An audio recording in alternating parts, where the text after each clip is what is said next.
So with that, I would like to move a little bit to some topic that I know that is one of your really not just interests but part of your work as well, is when in a free trade agreement, especially between Vietnam and Europe, and in some other free trade agreement as well, who's uphold international standard in ESG, environment, social, and governance, and especially with social responsibility for company. It's been a decade we're discussing that company, besides their profit making, financial bottom line, they have to have social responsibility, and they have to make sure that they take care of their own employee. At the same time, they take care of any other social responsibility. But let's stay with the employee. In this case, we have so many work we've been doing with company have to treat the people right, and that is their social responsibility. So let's restart with the question about the social responsibility of company. This case more about business themselves, and they already have of course business have to make money, they have to make profit, but at the same time the society and community require them to be good in social responsibility. One of them is doing good with their employees.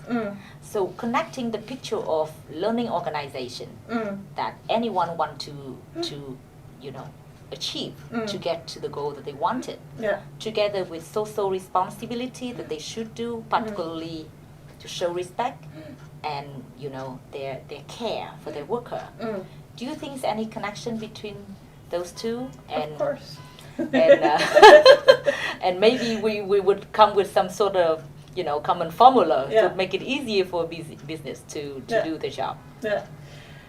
Well, I mean, as a government representative, I would expect, or the Swedish government would expect companies in Sweden to follow ESG, simply because it's according to the rules and regulation. You cannot discriminate against workers because they are women, or because they have another sexual orientation, or because they are immigrants, or they have a functional impairment, or so it is the law. But I think from a company perspective that diversity really strengthen any workplace, to have different perspective, to have different experiences, different ages, different kind of backgrounds, will make it a more dynamic, a more creative workplace, no matter what the task is for the company or for the organization.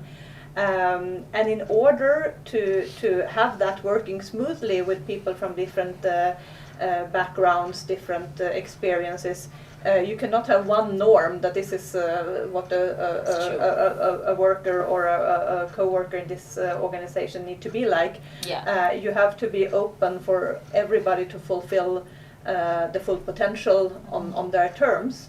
And that's where the learning come in, because we are all different and we all need to learn different new things, different skills.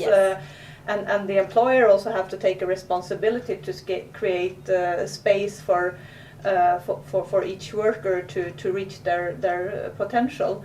So it can be about training, for sure, but it can also be about an enabling environment. I mean, if you are in a wheelchair, you need some concrete support to get into the workplace. If you are a full-time working parent, father or a mother, you might need to adapt your working hours somehow. You have to be more flexible, have more flexible working hour, and so on. So I do agree it's about learning and training, but it's also about creating an enabling environment for everybody to contribute to their full potential to the company.